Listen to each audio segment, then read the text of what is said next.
அன்றியும் தேவனிடத்தில் அன்பு கூறுகிறவர்களாய் அவருடைய தீர்மானத்தின்படி அழைக்கப்பட்டவர்களுக்கு சகலமும் நன்மைக்கு ஏதுவாக நடக்கிறதென்று அறிந்திருக்கிறோம். ரோமர் 8:28.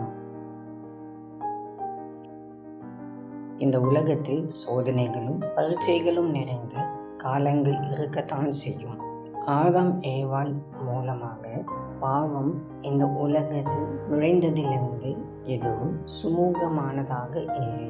இந்த பூமியில் உள்ள அனைத்தும் சீர்கெட்டு போயுள்ளன. வானிலை, பொருளாதாரம், உடல் சுகம், ஏன் நம்முடைய மிக சிறந்த திட்டங்கள் என எல்லாவற்றையும் பாவம் சிதைத்து விட்டது. ஆனால் இந்த பாவம் மற்றும் தீமைகளை உலகத்திற்குள் நுழைய தேவன் ஏன் அனுமதித்தார் என்று நமக்கு கேள்வி வரலாம். தேவனுடைய சாயலாக படைக்கப்பட்ட மனிதர்கள் தங்களுடைய சுயமான விருப்பத்தின்படி தேர்ந்தெடுக்கும் உரிமையை தர தேவன் விரும்பியதே அதற்கு காரணம். இப்போது நாம் எதிர்கொள்ளும் எந்த சோதனையும் நம்முடைய சுயமான விருப்பத்தோடு தேவனை சார்ந்திருக்க தேர்ந்தெடுத்தால் நாம் மீண்டு வருவோம். விரைவில் நாம் கடந்து வந்த பாதையின் மறுபக்கத்திலிருந்து பார்க்கும்போது நம்முடைய துன்பங்களின் மத்தியில் தேவன் செய்த அனைத்தையும் கண்டு நாம் ஆச்சரியப்படுவோம்.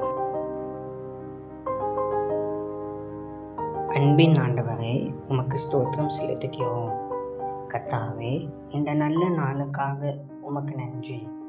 இந்த நாளிலும் உம்முடைய கிருபையும் சமாதானமும் எங்களை வழிநடத்தும்படி ஜெபிக்கிறோம். ஆண்டவரே, நாங்கள் உம்முடைய நாமத்தை எப்போது மகிமைப்படுத்த எங்களுக்கு உதவி செய்யும். இயேசுவின் மூலம் ஜெபிக்கிறோம் பிதாவே, ஆமென்.